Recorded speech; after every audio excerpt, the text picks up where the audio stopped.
మహిళల కోసం central bank of India ఇప్పుడు మీకు అందిస్తోంది గృహ రుణం అతి తక్కువ వడ్డీ రేట్లకే ప్రత్యేక సెంటు గృహలక్ష్మి. పూర్తి వివరాలకు వెంటనే సంప్రదించండి 18003030. మద్యం మత్తులో వ్యక్తి ఆటో డ్రైవర్ను కత్తితో దాడి చేశాడు. నిజామాబాద్ జిల్లా ఏదైతే ఉమ్మడి నిజామాబాద్ జిల్లా తడ్కోల్లో జరిగింది ఈ ఘటన. ఏదైతే సోను సింగ్ అనే వ్యక్తి తన స్నేహితుడు సంజీవ్ 3వ తరగతి వరకు కలిసి చదువుకున్నారో అదే కోణంలో కూడా సంజీవ్ పై ఏదైతే సోను సింగ్ కత్తితో దాడి చేసిన ఘటనలతో సంజీవ్కు 7 నరాలు కట్టాయని నిజామాబాద్ జిల్లా కేంద్రంలో ఓ ప్రైవేట్ ఆసుపత్రిలో చికిత్స పొందుతున్నారు. వారి కుటుంబ సభ్యులు ఉన్నారు. అసలు ఎందుకు సంజీవ్పై దాడి చేశారనే అంశానికి సంబంధించాడు. అమ్మ, మీ కొడుకు పేరు సంజీవ్ కదా, అసలు ఏమైంది, ఎట్లా జరిగింది, ఏం గడైంది? ఏం జరిగిందో తెలియదు. అక్కడ మా కొడుకు ఆటో నడిపించుకుంటాడు. అటు పోయిన తర్వాత ఏం కూడా మాట్లాడాలంట. వచ్చి భుజంకు భుజం గుద్దిండంట. గుద్ది ఎందుకు గుద్దుతున్నావు మా మాటలు ఎందుకు చేస్తున్నావు అని అంటే గలీజ్గా మాటలు తిట్టి నా కొడుకుని అంత చేసిండు. నా కొడుకుని ఘోరంగా చేసిండు. ఎప్పటికైనా నా కొడుకుని వాడు ఏం చేస్తాడో తెలియదు. వాడికి మంచి శిక్ష పడేటట్లు చేయండి మీరు. ఇప్పటికీ 3-4 వాడు అట్లనే చేసిండు. వానికి ఇప్పుడు శిక్ష పడాలా, వాడికి మంచిగా చేయండి మేము కోరుకుంటున్నాం. మేము మీడియా వాళ్ళ ముంగడ. మీ కొడుకు ఎన్నో సంవత్సరాల నుంచి ఆటో నడిపిస్తున్నాడు. ఎందరు మీ కొడుకు పిల్లలు? 2 కొడుకులు, నాకు 2 బిడ్డలు. నా పెద్ద కొడుకు సంజీవులు ఆటో నడిపించుకొని మేము ఏదో జీవనం సాగించుకుంటున్నాము. అట్లాంటి వాడిని చంపాలని ఎప్పుడు కక్ష పట్టుకున్నాడో తెలియదు మాకు. నా కొడుకుని చంపాలని చేస్తున్నాడు నా కొడుకుని. అదే ఏదైతే సోను సింగ్ ఉన్నాడో సిక్కులలో ఇతను తాగి కత్తితో మొత్తం వీరంగం సృష్టించినాడు. ఆ ప్రాంతంలో ఆటో డ్రైవర్ల పైన కూడా వచ్చింది. మీ కూడా అడ్డు వచ్చే ఆయన పైన సంజీవ్ మీద కత్తితో దాడి చేశారు అంటున్నారు. అసలు ఈ ఘటనకు సంబంధించి ఏదైతే ఉందో అతను తాగి రావడం వల్లనే మీ కొడుకు మీద దాడి చేసిరా?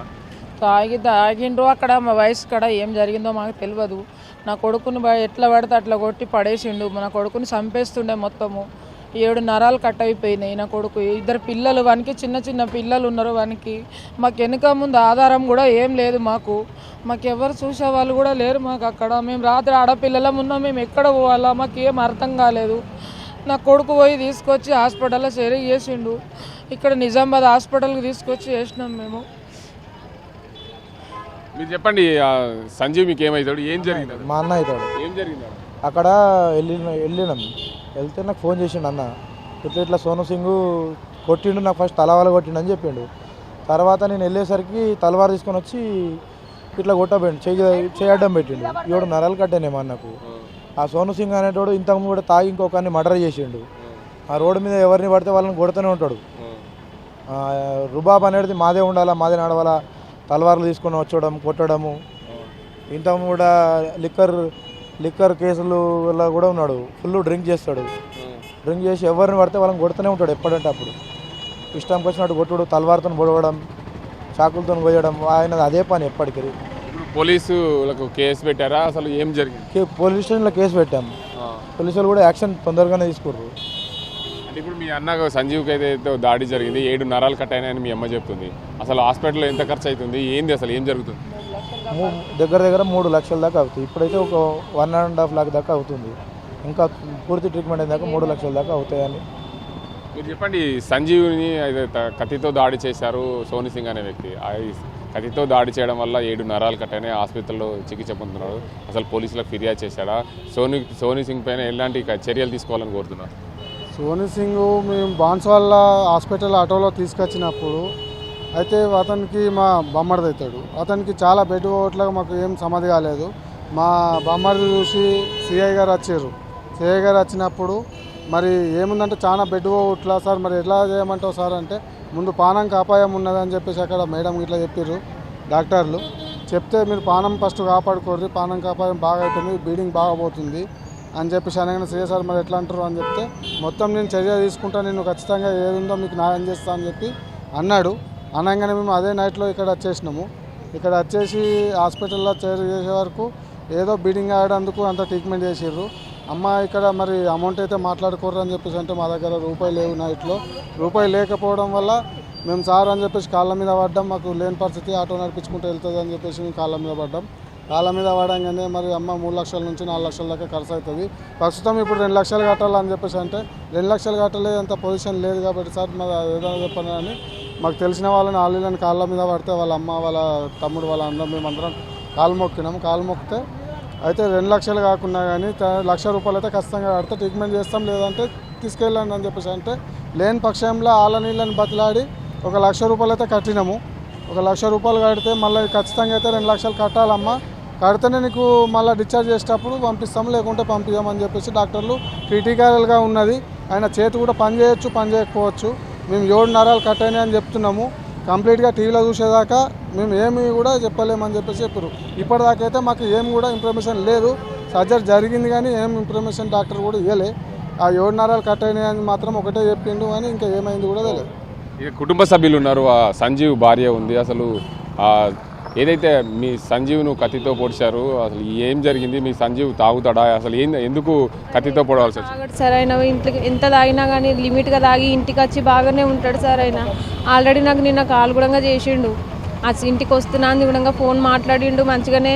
పిల్లలకు కూడా తినడానికి అవి అన్నీ తీసుకొచ్చి ఇచ్చిండు, బాగానే ఉన్నాడు. వంట చేయు, ఇంటికి వస్తున్నా అని చెప్పిండు, వంట చేసిన.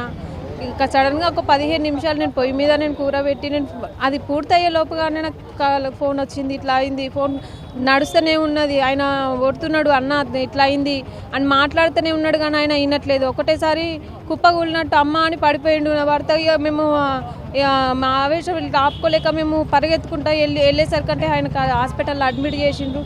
మొత్తం బ్లడ్ అంతా గారిపోయింది సార్. నేను హౌస్ వైఫ్ని సార్. మా అత్తమ్మ, నాకు 2 చిన్న పిల్లలు సార్. మాకు వెనక ముంగట ఏ ఆధారకం లేదు.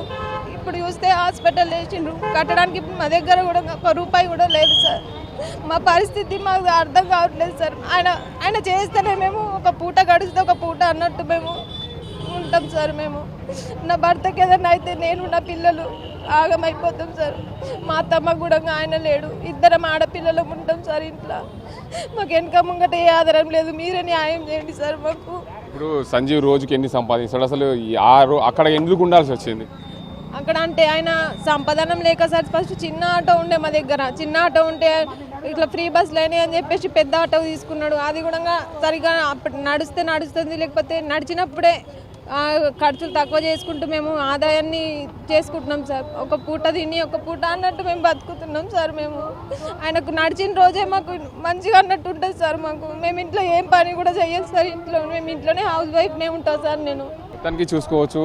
ఇదైతే దీనికి అందరికి సంబంధించి చెప్పండి. అతను ఇంతకుముందు కూడా చాలా ఇలాగే చేస్తూ ఉంటాడు. అసలు వాళ్ళు ఇంకా బయట తిరుగుతూ ఈరోజు మాకు జరిగింది, ఈరోజు చేతికే తగిలింది, రేపు చనిపోయే పరిస్థితి కూడా ఉంటుంది. అసలు ఇంతకుముందు ఒక మర్డర్ కూడా చేసిండు అతను. ఇంతకుముందు కేసులు ఉన్నాయి అతని మీద చాలా. ఇటువంటి వాళ్ళకి ఖచ్చితంగా శిక్షిస్తారని పోలీసు మీద, కోర్టు మీద నమ్మకం అయితే మాకు ఉంది. ఇంకోసారి బయట రాకుండా ఇంకా వేరే వాళ్ళకి కూడా జరగకుండా ఖచ్చితంగా చర్యలు తీసుకోవాలి. మొత్తానికి చూసుకోవచ్చు, తాగిన మత్తులో సంజీవ్ అనే ఆటో డ్రైవర్పై దాడి చేశాడు సోను సింగ్. ఆ ఘటనలకు సంబంధించి తల్వార్తో వీరంగం చేశాడు. సంజీవ్ అయితే ఆసుపత్రిలో చికిత్స పొందుతున్నాడు. 7 నరాలు కట్టాయని చెప్పి కుటుంబ సభ్యులు ఆవేదన చెందుతున్నారు. ఎందుకంటే ఆయన పని చేస్తేనే మా కుటుంబం సాగుతుంది, మాకు 2 చిన్న పిల్లలు ఉన్నారు, ఆయన లేకపోతే మాకు చాలా కష్టం అవుతుంది, మాకు తగిన న్యాయం చేయాలని చెప్పి కుటుంబ సభ్యులు వేడుకున్న పరిస్థితి. ఇది ఇక్కడ పరిస్థితి. కెమెరా పర్సన్ అజీంతో గంగారెడ్డి, RTV నిజామాబాద్. మరిన్ని వీడియోస్ కోసం ఛానల్ ని సబ్స్క్రైబ్ చేయండి. లేటెస్ట్ అప్డేట్స్ కోసం వాట్సాప్ ఛానల్ ని ఫాలో చేయండి. అండ్ లింక్ డిస్క్రిప్షన్ లో ఉంది.